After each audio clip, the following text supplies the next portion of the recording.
Hello বন্ধুরা, good morning, সুপ্রভাত। সবাই কেমন আছেন?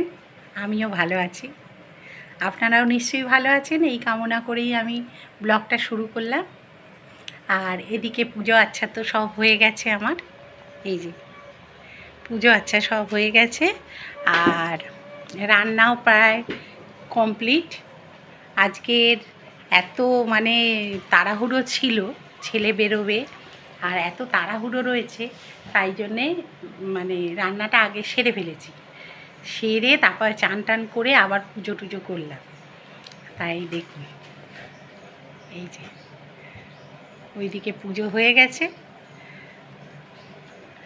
আর এইদিকে রান্নাঘরের রান্না প্রায় কমপ্লিট। ধরতে গেলে ভাতটা শুধু হবে। এই যে ভাতটা শুধু হবে। এখানে হয়েছে ডিমের ডালনার, এইটা কালকেকার রয়েছে, দাঁড়ান দেখাচ্ছি। এখানে এই যে পটল আলু, এই যে পটল আলুর তরকারি করেছি, ডালনা টাইপের। আর এখানে হচ্ছে মাছের, এই যে মাছের ডালনা, এই যে টক ডাল, আর একটু আলু ভাতে দেবো, হয়ে যাবে। আর এখানে এই যে ঢেঁড়স আলু ভাজা হয়েছে। কতগুলো রান্না হয়েছে তাহলে বুঝতে পারছেন তো, অনেক কটা রান্না হয়েছে। আর এখানে প্রচণ্ড গরম আজকে, বলছে 100 বছরের রেকর্ড ভাঙছে, 43 ডিগ্রি টেম্পারেচার আজকে। বাইরে বেরোনো কেলেঙ্কারি ব্যাপার। এই যে উচ্ছে আলু ভাজা হচ্ছে, এখানে বসিয়ে রাখা আছে। আর এখানে বেড়ালের মাছও হয়ে গেছে, দেখুন বেড়ালের মাছ হয়ে গেছে। আমার চা খাওয়া হয়ে গেছে। আজকে শরীরটা একদম ভালো না, অ্যাসিড হয়ে গেছে। কালকের একটু লুচি খেয়েছি আর অ্যাসিড হয়ে গেছে, প্রচণ্ড বমি টমি হয়ে গেল। আর কি করব, এটা অফ করে দিই মেশিনটা। প্রচণ্ড বমি হয়ে গেল, আর কি করবো বলুন। শরীর যদি ঠিক না থাকে দেখবেন কিচ্ছু ভালো লাগে না, এই হচ্ছে ব্যাপার। আর এখানে তো সবই হয়ে গেছে, ওই গৌরমা এসে গ্যাসটা একটু মুছে নেবে। আর এদিকে খাটটা কালকে ঘুরিয়ে দিয়েছিলাম, দাঁড়ান দেখার। খাটটা কালকের এইভাবে ঘুরিয়ে দিয়েছিলাম, ওই ভোল্টেজ স্টেবিলাইজারটা লাগানো হয়েছে। ওরা ভয় পাচ্ছিল বাচ্চাটা তলায় শোয়, কিছু যদি হয় এখন পড়ে টরে যায় যদি ওটা ঘাড়ের ওপরে, এইসব ভয় পাচ্ছিল। ওই সব ভয় পাচ্ছিল বলে খাটটা ঘুরিয়ে দেওয়া হয়েছে। কিন্তু কালকে গরমে ঘুমোনো যায়নি, যতই হোক এসিটা ওই দিকে, তো এবার হাওয়াটা এদিকে আসছে না। যতই ফ্যান চলুক দেখবেন হাওয়াটা এদিকে আসতে চায় না। এবার মেয়েটা গরমে কষ্ট পাচ্ছিল, তারপরে আমার কষ্ট হচ্ছিল, আমার কর্তার কষ্ট হচ্ছিল, খুবই কালকের কষ্ট হচ্ছিল। আর ওই জন্য আবার খাটটা সকালবেলা ঘুরিয়ে দিলাম এদিকটা। না ঘোরালে না প্রচণ্ড কষ্ট হচ্ছে। কালকে ঘুমোতে পারিনি, এত গরম লাগছিল। আর এসিটা তো এখন আমাদের এখানে না ভোল্টেজ ভীষণ কম, ভোল্টেজটা একদম ভালো না, খুব অসুবিধে হচ্ছে ভোল্টেজের জন্য। এই যে চা বিস্কুট খেয়েছি, টক টক লাগবে মুখটা, একদম ভাল লাগছে না। এই দাঁত টাঁতগুলো যেন পেকে যাচ্ছে। তাহলে বন্ধুরা, শাশ্বতীস ডেলি ব্লগ দেখতে থাকুন, কেমন লাগে জানাচ্ছেন না তো কেউ। দুঃখের বোঝা মাথায় নিয়ে ঘুরে বেড়াচ্ছি, কেউই কিছু বলছেন না, হয়তো ভালো লাগছে না, তাই না? কী জানি, আমি সেইভাবে কিছু হয়তো দেখাতে পারি না, আপনাদের মনোরঞ্জন করতে পারি না, তাই জন্যই হয়তো আমাকে ভালো লাগছে না। আপনারা হয়তো বেশি কিছু চাইছেন, আমি দিতে পারছি না। ঠিক আছে, দেখতে থাকুন ব্লগটা। চলুন বন্ধুরা, ছেলে বেরিয়ে যাচ্ছে, কি রোদ্দুর বাইরে, বাপরে বাপ, প্রচণ্ড রোদ্দুর। বেশি করে জল খাবি, বুঝলি? আর ঘোল টোল খাবি, উল্টো পাল্টা কিছু খাবি না বাইরে। না না, বাইরে খাই কোথায়? ভালো করে বুটটা ঝেড়ে নিয়েছিস তো? মোজা ঢোকানো থাকে। যাও সাবধানে, যে অটো এসে গেছে, অফিসের অটো।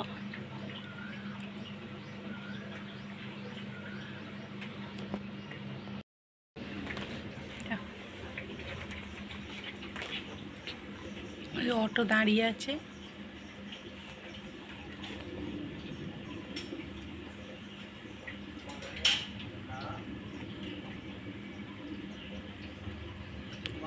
হ্যাঁ এসো। দুকা দুকা দুকা। অফিসের অটো আসে, ওকে নিয়ে যায়। বেরিয়ে গেল। চলুন এবার দেখি রান্নাঘরে। ঠাকুরের আলোটা নিভিয়ে দিই, অনেকক্ষণ জ্বলছে। ঠাকুরের গরম হবে।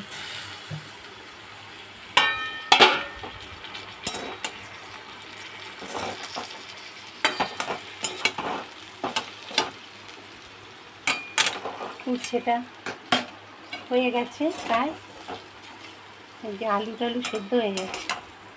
এটা নামিয়ে দেবো, নামিয়ে দিয়ে চলুন উচ্ছেটা রেখে আসি। ওখানে রইল, এই যে রেখে দিলাম। ভাতটা বসিয়ে দেবো ইন্ডাকশানে। কালকের এটা নিয়ে চলে এসেছিলাম,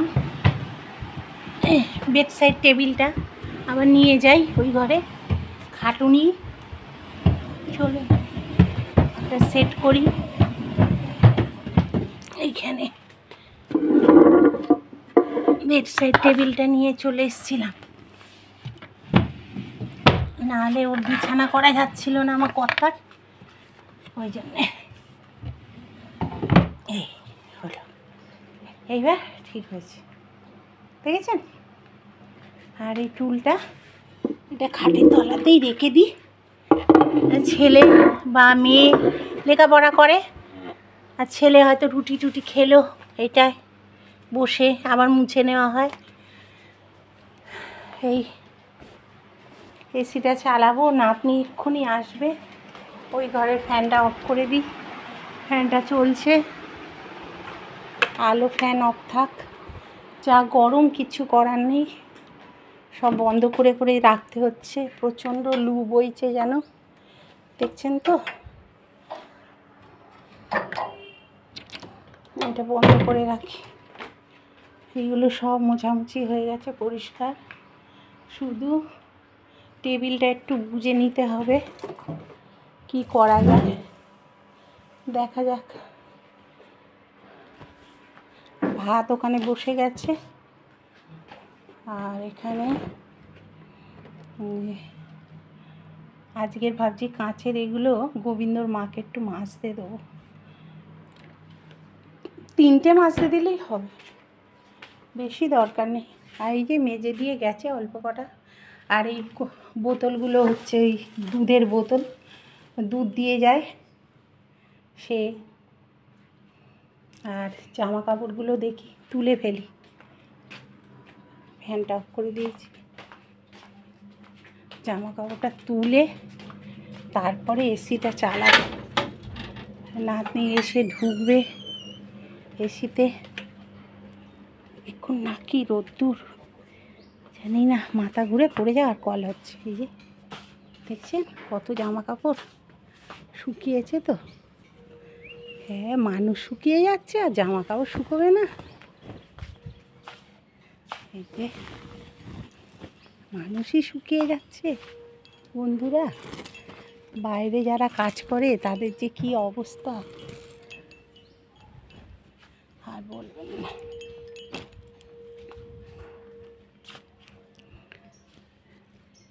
সকালে সব মেলে দিয়েছে মৌ আর আমি মিলে।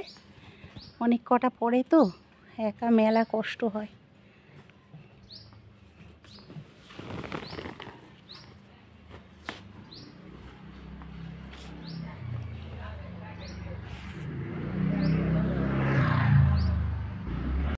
এই যে স্কুল থেকে এলো, এই যুদ্ধ করে যেন এলো।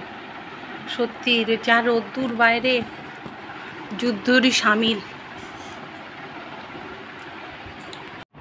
এখানে দেখুন, এই যে আমার খাটের যে ইয়েটা রয়েছে সেইটা ভালো করে আমি পরিষ্কার করে নিচ্ছি, কারণ এইটাতে পাউডার টাউডার এটা ওটা পরে রাখা হয়, এগুলো হাতের কাজের মানে সামনে রাখা হয়, সেইটা ভালো করে ঝেড়ে মুছে পরিষ্কার করে নিচ্ছি খাটটা। আর এদিকে হচ্ছে ওপরেও তাই, ওই দিকটাও দুটো পার্টে আলাদা করা আছে সেলফটা, ওই জন্যে দুটো আলাদা করে ভাগ করে নিচ্ছি, করে পরিষ্কার করে নিচ্ছি। কলিনের মতো পরিষ্কার না আমি অন্য কিছুতে পাই না। এই দেখুন জামা কাপড়ের স্তূপ, এবার গুছিয়ে ফেলি। রোদ্দুর থেকে নিয়ে এলাম, আর একটু খাটের এই জায়গাটা গুছিয়েও নিলাম পরিষ্কার করে। ওই মেয়ের পাউডার টাউডার পরে তো ধুলো টুলো, একটু গুছিয়ে নিলাম, খাটটা পরিষ্কার করে নিলাম। ঘরের পরিষ্কার থাকলে ভালো লাগে।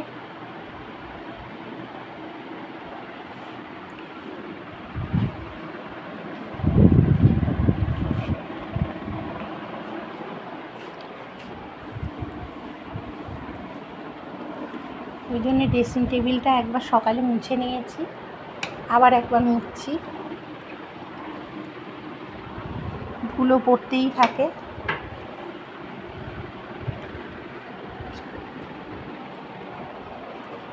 যতই পরিষ্কার করি ধুলো হবেই। চলুন তাহলে এগুলো গুছিয়ে ফেলি। এখানে দেখুন নাতনির আই কার্ডটা ঝুলিয়ে দিলাম। যেখানে জিনিস সেখানে রাখলে জিনিসগুলো হাতের সামনে সব কিছু পাওয়া যায়। আর এখানে বিছানা চাদরগুলো গুছিয়ে নিচ্ছি, এগুলো চেঞ্জ করেছিলাম, সব কাচা হয়েছে মেশিনে, তাই জন্য এগুলোকে ঝটপট গুছিয়ে নিলাম। জায়গার জিনিস জায়গায় রেখে দিলে দেখতেও ভালো লাগে আর পরিষ্কারও লাগে। আর আমি পাটে পাটে করি, যাতে মানে ইস্ত্রির মতো একদম দেখতে লাগে, এই রকমভাবেই করি। যতই পুরনো হয়ে যাক না কেন চাদর, দেখবেন এই গরমকালে পুরনো পুরনো চাদর পাততেই বেশ ভালো লাগে। নরম চাদর সুতির, বেশ পিঠে আরাম লাগে। কিন্তু বেশি পুরনো আবার পাতা যায় না, সেগুলোকে আবার রিজেক্ট করতেই হয়। এই যে সব দেখুন গুছিয়ে রেখেছি, আর এইগুলোও ভাঁজ করলাম রোদ্দুর থেকে এনে। আর এবার তুলে জায়গার জিনিস জায়গায় রেখে দেবো। আর এইটাকে দেখুন কাঁচা হয়েছিল, মানে পরিষ্কার করা হয়েছিল। এবার এটাকে দরজার মাথায় একটু টাঙিয়ে দিলাম, দেখতে ভালো লাগে। বন্ধুরা, একেবারে সন্ধেবেলা আপনাদের সঙ্গে আবার চলে এলাম আপনাদের সামনে, কারণ সেই খাওয়া দাওয়া করার পর আর এসি নিয়ে যা সমস্যায় পড়েছিলাম। দুটো এসি আজকে কম্প্রেসার কাজ করছিল না, মানে এত গরমে এত কষ্ট হয়েছে বাচ্চাটাকে নিয়ে, যে মানে ভিডিও করার মতো আর কোনো মানে ইচ্ছাটাই হচ্ছিল না। আর এত গরম, এত কষ্ট হয়েছে, ওকে ঘুম পাড়াতে পারছি না, সে কান্নাকাটি করছে, স্কুল থেকে এসছে, খাওয়া দাওয়া করা এ করা, তার মধ্যে এসিটা চলছে না এই গরমে। মানে দুটো এসি আমাদের গন্ডগোল করে দিয়েছে এই রকম। আর আরেকটা আছে ওর মায়ের ঘরে, যেটা সেটা চলছে, কিন্তু এত দরজা জানলা বন্ধ করার পরও হিটটা আসছে, মানে কাচের জানলা তো, এত হিট আসছে যে কি বলবো। সে যাই হোক, এই রকম পরিস্থিতি, তার জন্যে কিছু করার নেই। আর এখানে হচ্ছে ওটা অফ করে দিই, তার এসির সুইচটা অফ করা হয়নি। তারপরে এই লোক এলো, এসে সব দেখে বলল যে বাইরের কম্প্রেসার নিতে পারছে না, তা কালকে নিয়ে আসবে, কী সব নিয়ে টিয়ে আসবে। এসে তারপরে সেটা লাগাবে, তারপরে সন্ধ্যের দিক থেকে এসি স্টার্ট হবে। মানে বুঝতে পারছেন আমাদের কি অবস্থা। মানে এসিতে থেকে থেকে এমন হাল হয়েছে আমাদের, এসি ছাড়া তো ভাবতেই পারি না যে ঘুমোবো বা কিছু, তাই না কি বলুন? যাদের অভ্যেস তাদের কিচ্ছু করার নেই। তারপরে কি বলুন তো, আমাদের যা হোক চলে যায়, বাচ্চাটার তো কষ্ট। আজকের দেখি ওপরের ঘরে যদি শোয়া যায়, ওর মায়ের কাছে ওকে ভাবছি শুইয়ে দেবো, দিয়ে আমরা এখানে বুড়ো বুড়ি দুজনে শুয়ে থাকবো। আর ছেলের ওপরের এসিটা চলছে, ওরা শোবে, শুয়ে আমরা এই নিচের ঘরেই শোবো। দেখি যদি তখনও এসিটা যদি নিতে পারে, যদি মানে নিজে থেকে যদি চলতে পারে ঠাকুরের আশীর্বাদে, তাহলে কেন ভোল্টেজ স্টেবিলাইজার যেটা সেটা একদম খুলে দিয়েছে। এই দেখুন তারটা, ওই দেখুন তার খুলে দিয়েছে, কারণ এই ভোল্টেজ স্টেবিলাইজারও নিতে পারছে না ওকে, এমন অবস্থা। দেখতে পাচ্ছেন তো, এই খুলে দেওয়া। মানে এই রকম, ওই জন্যে আর ভিডিও করতে ইচ্ছেও করেনি, কিছু না। আর রাত্রিরে রান্না সব করা আছে। তাহলে আজকের এখানেই ভিডিওটা আমি শেষ করছি। আপনারা সব ভালো থাকবেন, সুস্থ থাকবেন, আর নতুন যারা সাবস্ক্রাইব করবেন, চ্যানেলটাকে এগিয়ে নিয়ে যেতে সাহায্য করবেন। আপনাদের সঙ্গে যেন আমি থাকতে পারি, একের সঙ্গে একের যেন হাত মেলাতে পারি, এইটা। আর আমার কাছের বন্ধু হয়ে উঠতে পারি, আপনাদেরও বন্ধু হয়ে যেন আমি উঠতে পারি, এইটা মানে আমার রিকোয়েস্ট। ঠিক আছে, আজকের মতো তাহলে বিদায় নিলাম। কালকের আবার নতুন একটা ব্লগ নিয়ে হাজির হয়ে যাব। আজকের মতো টাটা।